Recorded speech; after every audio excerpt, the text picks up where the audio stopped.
मौलाना बदरुद्दीन अजमल, प्रमुख AIUDF असम मुस्लिम leader. Vande Mataram पर ओवैसी का यह भाषण न केवल संवैधानिक समझ, ऐतिहासिक तथ्यों और वैचारिक स्पष्टता पर आधारित था, बल्कि इसमें भारतीय मुसलमानों के रुख को पूरी गरिमा और जिम्मेदारी के साथ प्रस्तुत किया गया। ओवैसी ने बहस के दौरान इस्लाम की मूल भावना तौहीद और कुरान की शिक्षाओं को स्पष्ट करते हुए बताया कि मुसलमान किसी भी परिस्थिति में अल्लाह के अलावा किसी को देवी दर्जा नहीं देते। मौजूदा हालात में जब देश गंभीर राजनीतिक, आर्थिक और सामाजिक चुनौतियों से गुजर रहा है, ऐसे समय में धार्मिक उकसावे के जरिए ध्यान भटकाने की कोशिश दुर्भाग्यपूर्ण है।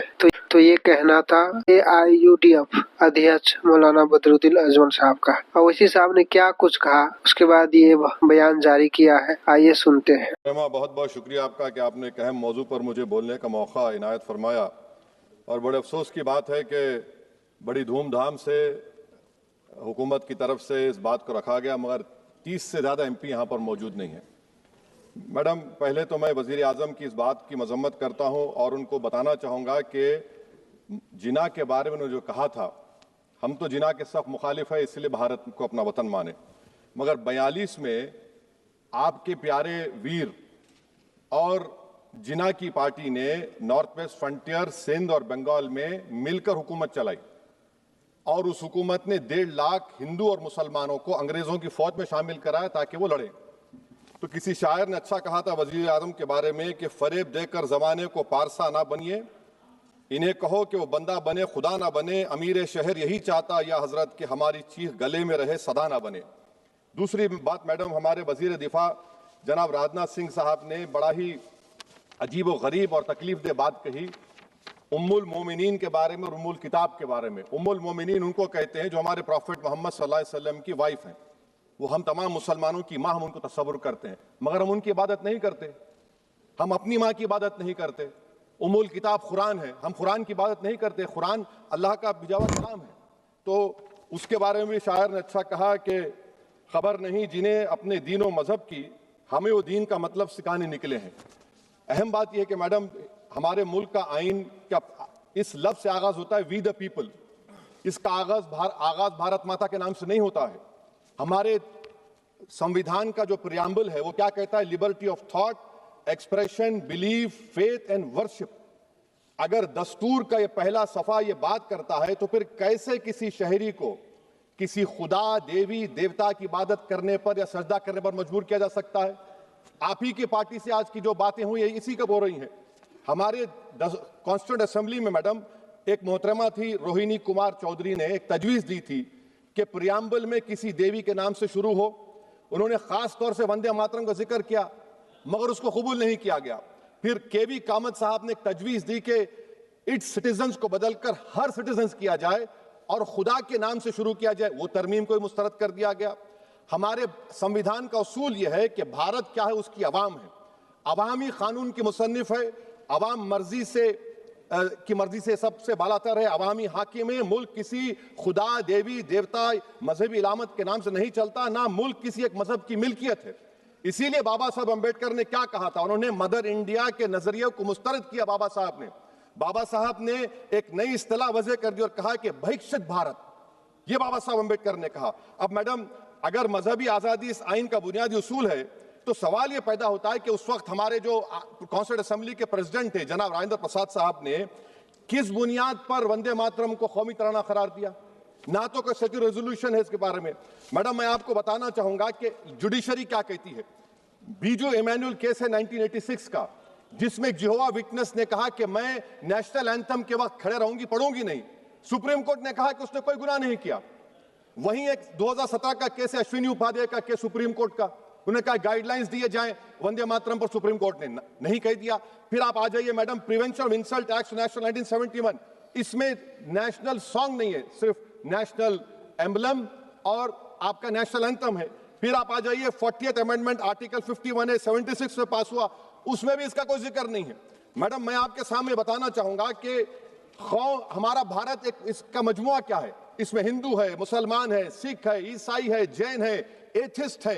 मेहनत कश हैं, किसान, गरीब, मजलूम और दलित हैं।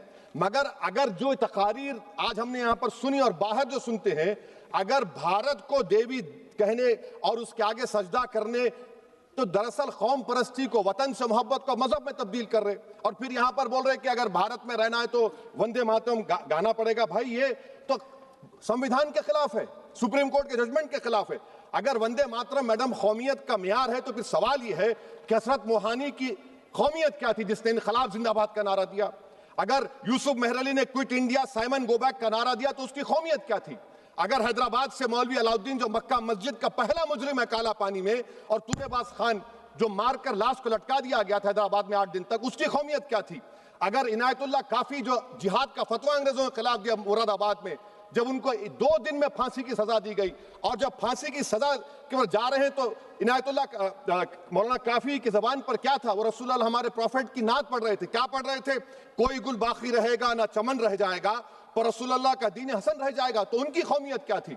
माल्टा की जेल में महमूदुल हसन, हुसैन अहमद मदनी 6 महीने माल्टा की जेल की ग्राउंड में पड़े रहे, उनकी कौमियत क्या थी?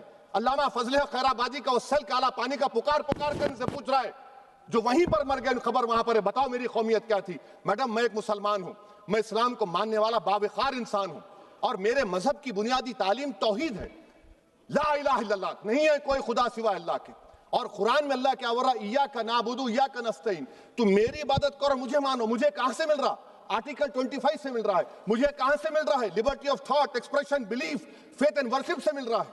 तो इसको जोड़ना ये बहुत ही खतरनाक होगा। और हमारे प्रॉफेट मोहम्मद सल्लल्लाहु अलैहि वसल्लम जब मदीने को गए तो उन्होंने उस वतन के लिए दुआ की, कहा कि अल्लाह मदीने की मोहब्बत हमारे दिलों में और इजाफा कर दे, मक्के से ज्यादा कर दे।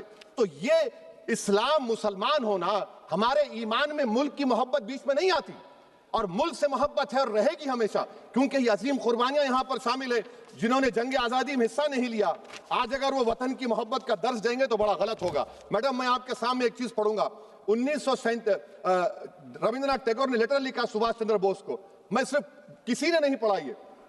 क्या कहा टैगोर साहब ने? But parliament is a place of union for all religious groups and there the song can not be appropriate. When Bengali Muslims show sign of stubborn fanaticism, we regard it intolerable. When we too copy them and make unreasonable demands, it will be self-defeating. ये मैं इसको ले करूंगा madam, आप देख लीजिए। फिर दूसरी तरफ मैडम आप आ जाइए, मैं यहाँ पर बैठकर, हाँ जितने तकारीर यहाँ पर हुए सब जनगण मन पर तनकीद किए, तो मैडम मुझे ये कहना पड़ेगा कि जनगण मन पर आप लोग इतनी तकलीफ क्यों उठा रहे हैं? आखिर इतनी तकलीफ क्यों है?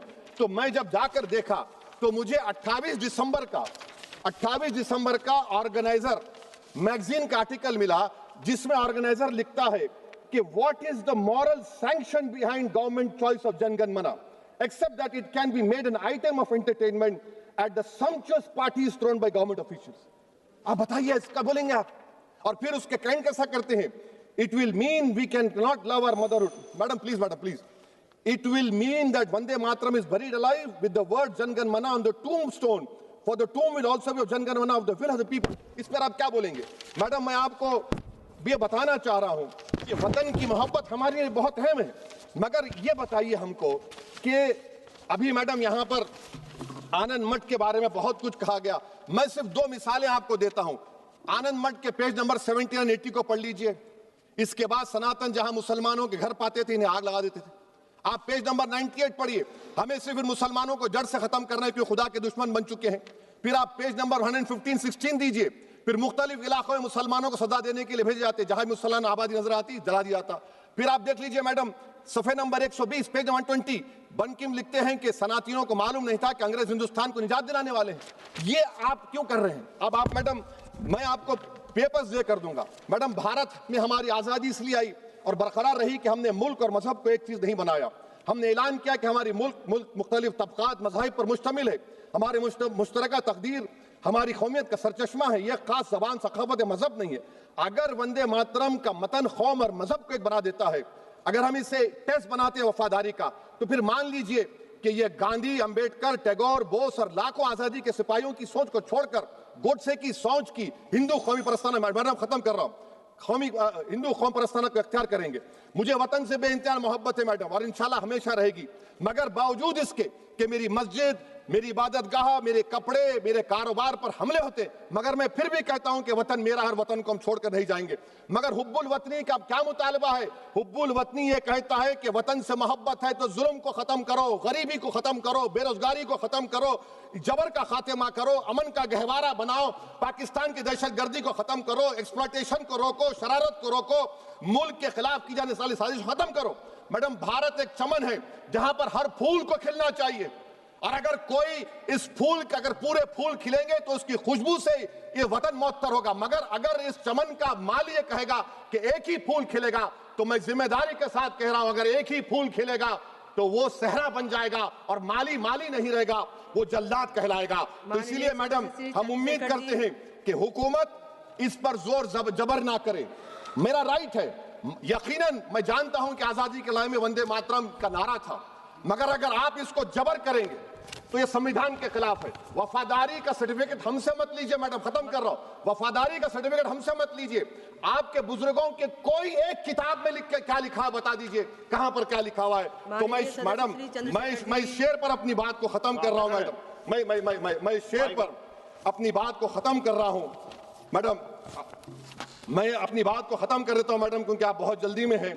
कि भारत जिंदाबाद, हिंदू मुसलमान जिंदाबाद, दलित जिंदाबाद, ईसाई जिंदाबाद, आदिवासी जिंदाबाद, जो किसी खुदा को नहीं मानते वो भी जिंदाबाद, और मैडम सब पिछड़ा सब आ गया इसमें। तो हम उम्मीद करते कि इस रूह को आप समझेंगे, अगर आप सिर्फ अपनी आइडियोलॉजी को लेकर चलेंगे। और आखिर में मैडम, जनाब बंकिम चंद्रा साहब के बारे में मैं आपके सामने डॉक्यूमेंट लेकर रहा हूं कि उन्होंने बीए का एग्जाम पास नहीं किया था, 7 मार्क्स से फेल हो गए थे, ये भी रख रहा हूं। तो आप जिसको लिटरेरी जायंट बता रहे, ये नहीं है। बहुत बहुत शुक्रिया।